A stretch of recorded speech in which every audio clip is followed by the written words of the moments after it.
शुभ सोचो शुभ ही कहो, शुभ सोचें शुभ ही कहें, शुभ ही हो व्यवहार।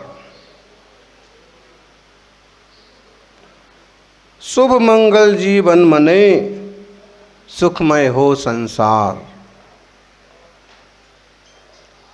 क्या करने से जीवन शुभ और मंगलमय होगा?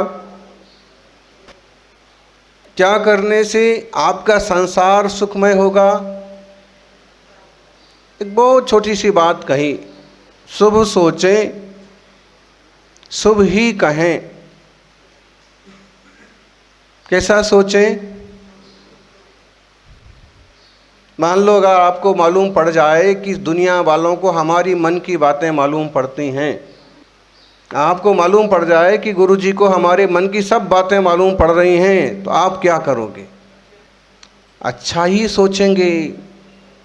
अरे इनको तो सब बातें मालूम पड़ रही हैं, गलत सोच के मत जाओ। इनके 150 मीटर के अंदर आते हैं और इनके एंटीना में सब आने लगता है कि कौन क्या सोच रहा है। इसलिए अच्छा सोचो। जब आपको ये मालूम पड़ जाए कि इनको हमारे भाव मालूम पड़ रहे हैं, हमारे विचार मालूम पड़ रहे हैं, तो आप सावधानी बरतेंगे, बिल्कुल बरतेंगे। ऐसे ही कभी भी हमेशा यही सोचे कि हम जहाँ पर हैं या जिन लोगों के बारे में सोच रहे हैं उन्हें हमारे मन की बातें मालूम पड़ रही हैं। और एक बात, सीधी सीधी मालूम ना पड़ती हो तो भी बातें मालूम तो पड़ती हैं। आपका दिमाग, आपका मन भी लीक होता है। आप क्या सोच रहे हैं, आपके विचार भी लीक होते हैं और कुछ ना कुछ अनुमान दूसरे को लग जाता है। और एक बात, आपके मन के हिसाब से उसे मालूम पड़ रहे ना पड़े, मौत के हिसाब से तो मालूम पड़ ही जाएगा।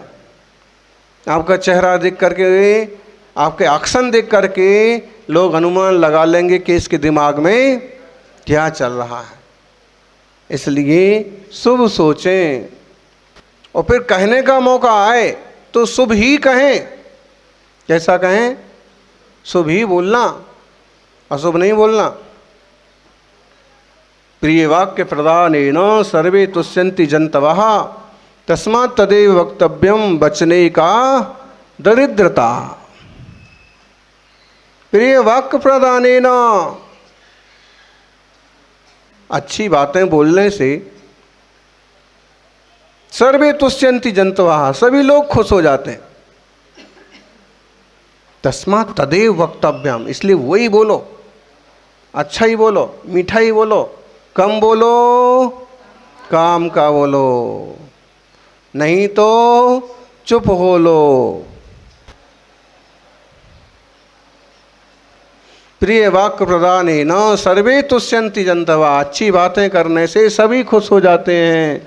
तस्मात् तदेव वक्तव्यम, बचने का दरिद्रता, इसलिए वह अच्छे वचन ही बोलो। अच्छा वचन बोलने में क्या दरिद्रता करते हो भाई? कोई खर्चा लगना नहीं है शब्द बोलने में, कोई खर्च हो रहा क्या मीठे शब्द बोलने में? लेकिन कई लोग ऐसे कंजूस होते हैं जो मीठा खाते भी नहीं हैं और मीठा बोलते भी नहीं हैं। और कई लोगों को शुगर का इतना डर हो गया है कि शक्कर खाना तो डॉक्टर ने बंद कर दिया और शुगर ना बढ़ जाए इसलिए मीठा सोचना बोलना खुद ने ही बंद कर दिया।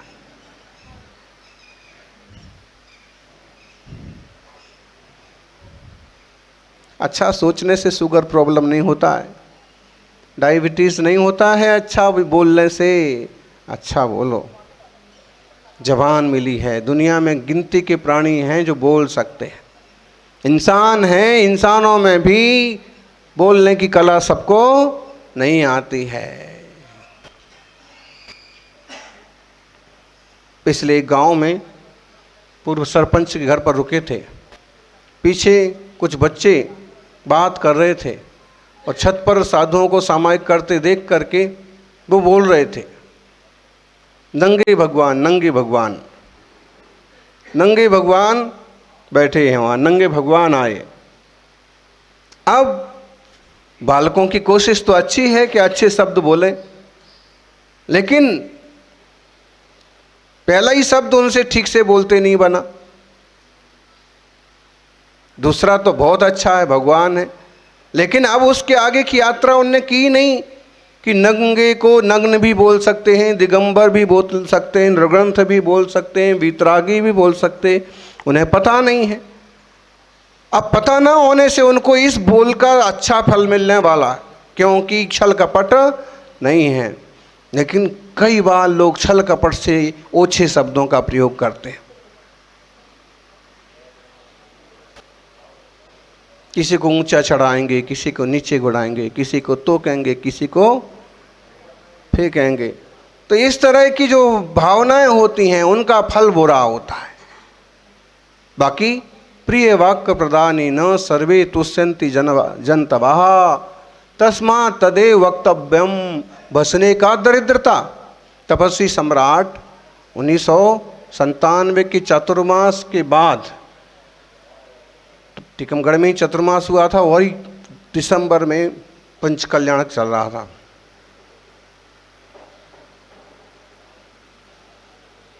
तो एक ब्रह्मचारी जी गुरुवर को निवेदन करने को उठे। उसके मुख्य विद्वान थे गुलाबचंद पुष्प। तो ब्रह्मचारी जी अभी भी हैं। उन्हें शुरुआत की, नमो आयरियाणम, महाराज जी से निवेदन है कि अपने प्रवचन करें। पंडित जी, पुराने पंडित जी, बुद्धिमान मुनि भक्त, उन्होंने कहा, ब्रह्मचारी जी, प्रिय वाक्य प्रदानी न सर्वे तुष्यन्ति जनतवाः, पूरा नाम लो, सम्मान के साथ पूरा बोलो तो सबको खुशी होगी। नमो आयरियाणम में तो किसको बोल रहे हो? ये लोग के सब आचार्य आ रहे हैं जो सामने बैठे हैं, उनके हिसाब से उनका नाम लेके बोलो।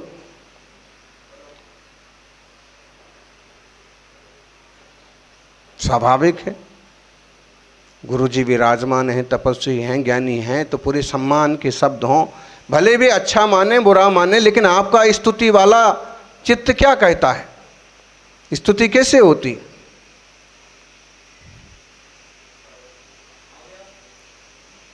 कम गुण हो, गुणों को बढ़ा करके कहना स्तुति है। गुणस्तो कम सदुल्लंघ तद्वहुत कथा स्तुति, अनंत्या ते गुणा वक्तुहु मशक्यास्त्वयि सा कथम।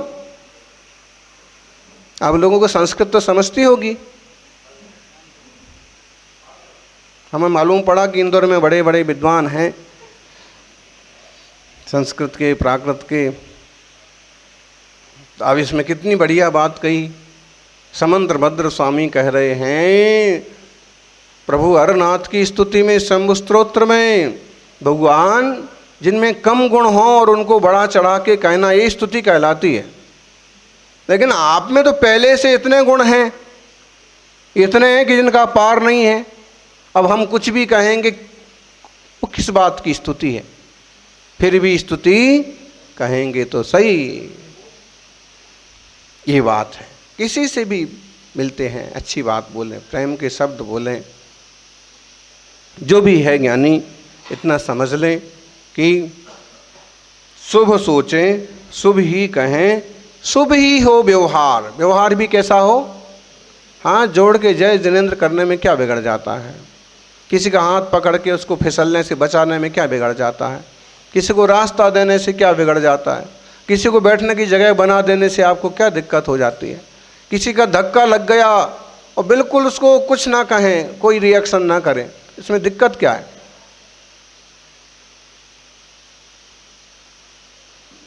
लेकिन हम अपना अस्तित्व दिखाना चाहते हैं, और अस्तित्व दिखाने की कोशिश, जिसको जितना ईगो होता है वो उतनी अपना अस्तित्व दिखाने की कोशिश करता है। और अपने अस्तित्व दिखाने के चक्कर में वो औरों का अपमान कर डालता है, और फिर औरों का अपमान हो ना हो, खुद की बेइज्जती जरूर होती। पाद प्रक्षालन वाली बात देखो, लोटा थाली ले लेकर के, और फिर एक कोने पर वो खड़े होंगे, दूसरे कोने पर। भाई जो रास्ता बन रहा है वहाँ पर आ जाओ। पहली बात तो ये पाद प्रक्षालन वगैरह का सिस्टम ही बराबर नहीं है, परेशान हो जाते उसमें। अच्छा, और जो करने वाले रहते हैं वो तो बेचारे मुंह देखते रह जाते हैं। और पीछे से आने वाली दौड़ भाग करके बीच बीच में पाँव में से घुस करके और जैसे मोहरें लूट रहे हों, चाहे उसमें दूसरे महाराज गिरे और चाहे कुछ भी हो। ऐसे ये अव्यवहारिकता, बेवकूफ़ीपूर्ण व्यवहार नहीं होना चाहिए। समझदारी, भलाई किस में है, दूसरों की खुशियाँ किस में है, अच्छा किस में है, इस तरह की सोच के साथ प्रवृत्ति होना चाहिए। नहीं तो कुछ भी करेंगे ज़्यादा लाभ होने वाला नहीं है। आज हम यहाँ पर ज्ञानांकुशम के 30 नंबर के श्लोक पर चर्चा कर रहे हैं। न जापेन न होमेन नाक्षसूत्रस्य धारणात् प्राप्यते तत्परम तत्वं प्राप्यम त्वात्मविचिंतनम। ये श्लोक है। एक दोहा हमने समझा जिसमें ये कहा, अच्छा सोचो, अच्छा बोलो, अच्छा व्यवहार करो, इससे जीवन शुभ मंगलमय होगा और संसार सुखमय होगा। सब जने ऐसे अच्छे बन जाएंगे तो दुख कहाँ होगा, फिर तकलीफ किसको होगी। और ये श्लोक हमारे सामने आया, न जापेन न होमेन न अक्षसूत्रेण धारणात् प्राप्यते तत्परम तत्वं प्राप्यम त्वात्म विचिंतनम। विचिंतनात् बोले, न जाप करने से कोई खास फायदा होगा, न होम करने से फायदा होगा, न अक्षसूत्र धारणात्। अक्षसूत्र किसे बोलते हैं? अक्षसूत्र, हाँ, अक्षसूत्र किसे बोलते हैं? एक तो अक्ष, अक्ष का मतलब हुआ रुद्राक्ष, और सूत्र का मतलब हुआ जनेऊ वगैरह, यज्ञोपवीत, धागा वगैरह बांधना, पहल डालना। तो बोले ना तो तुम फिर रुद्राक्ष धारण करते ना बाबा लोग हैं, रुद्राक्ष वगैरह ऐसे पहन लिए, गले में भी, हाथ में भी, चोटी पर भी। कहाँ गए बाबा जी हैं? तो नाक्ष सूत्र ना अक्ष रुद्राक्ष को धारण करने से कोई फायदा होगा, और ना कोई जनेऊ वगैरह पहनने से फायदा होगा। क्यों नहीं होगा फायदा? प्राप्यते तत्परम तत्वम प्राप्यम त्वात्म विचिंतनात्। वो जो श्रेष्ठतम तत्व है ना, वो श्रेष्ठतम आत्म तत्व के चिंतन से ही प्राप्त होता है। आपने ये समझ लिया कि केवल जाप करने से हमें आत्मसिद्धि हो जाएगी, तो नहीं होगी। पंच परमेष्ठियों की जाप करने से आपको पुण्य होगा, निर्मल उपयोग बनेगा, लेकिन पंच परमेष्ठियों के माध्यम से जब आप उनके जैसे अपने स्वरूप को समझेंगे तो लाभ होगा। जाप करते करते कहते हैं जाप करने से पाप नहीं होता। जब पादो पादगो नत्थी, जाप करने से पाप नहीं होता, पुण्य होता है।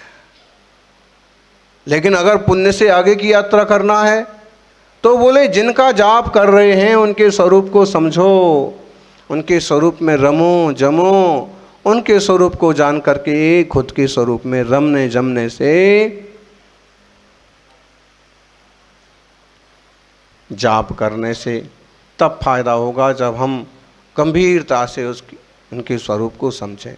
और होमेन, होम करते हैं बहुत सारे लोग, होम फट स्वाहा, बहुत सारे सहस्र नाम के जाप से भी करते हैं, दूसरे तरह से। बोले होम करना वगैरह आपकी पद्धति में है, कोई दिक्कत की बात नहीं है। पूजा पद्धतियों के हिसाब से अगर आप होम हवन की रुचि रखते हैं तो कोई दिक्कत नहीं है। लेकिन बात ये है कि अगर केवल होम मात्र से आप परमार्थ समझ लेंगे तो ऐसा होने वाला नहीं है। जिनके नाम जाप से होम वगैरह कर रहे हैं उनके स्वरूप को समझो ना। रुद्राक्ष धारणात्, रुद्राक्ष धारणात्, रुद्राक्ष पहनने से क्या होगा? लोग बाबा जी समझने लग जाएंगे। आपके भीतर कितना वैराग्य है, फल तो उसका मिलेगा।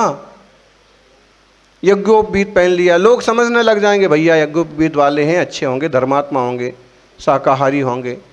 हैं, ज्ञानी होंगे, विवेकी होंगे, सुश्रावक होंगे, लेकिन यज्ञोपवीत के बाद भी अगर आप में श्रावकाचार नहीं है, जीवन में विनय विवेक षट आवश्यक कर्तव्य नहीं है, तो फिर बोले कोई मतलब नहीं। प्राप्यते तत्परम तत्वम, वो परम तत्व तो उसी में उपयोग लगाने से, आत्मचिंतन से परम तत्व की प्राप्ति होती है। कौन सा परम तत्व? निज आत्म तत्व। हम अकेले शरीर नहीं हैं। देह के स्तर से ऊंचा उठ के देखो, शरीर बदलता जाता है, आत्मा ज्ञाता का ज्ञाता रहता है। शरीर छूट जाते हैं, लेकिन आत्मा नई नई पर्यायों को प्राप्त कर लेता है। देह से भिन्न हम चैतन्य ज्ञान घन भगवान आत्मा है। बाहर के भगवान तो सब लोग पहचान लेते हैं, लेकिन अपने भीतर के भगवान को जो पहचानता है वो सचमुच में भगवान बनता है, सुखी होता है। इस तरह आत्म तत्व के जो ज्ञानी लोग होते हैं ना, वे कभी अशुभ नहीं सोचते हैं, शुभ सोचते हैं। वे कभी अशुभ नहीं बोलते हैं, शुभ बोलते हैं। वे कभी खोटा व्यवहार नहीं करते, हिंसा झूठ चोरी कुशील परिग्रह का मायाचारी का कपट का व्यवहार नहीं करते हैं, सीधा सच्चा व्यवहार करते हैं और उनका जीवन सहज होता है, शुभ होता है, मंगलमय होता है। उनका संसार, उनके आसपास रहने वाले लोगों का जीवन भी बेहतर होता है। इसलिए अपन सभी इस परमार्थ तत्व को समझें। मना नहीं कर रहे हैं कि कल से आप जाप करना बंद कर दो, जाप तो करें, लेकिन जिनके हम जाप कर रहे हैं वो ऐसे हैं, परम पवित्र हैं, उन्हीं जैसा हमें बनना है। आपके मन में, आपके वचनों में, आपकी प्रवृत्ति में बहुत पावर है, इसलिए हर चीज़ को सोच समझ करके करना। अपने आश्रव बंध के जिम्मेदार हम खुद बनते हैं, तो हम आश्रव बंध से बचें, संबर निर्जरा के मार्ग पर बढ़ें। सभी का मंगल हो।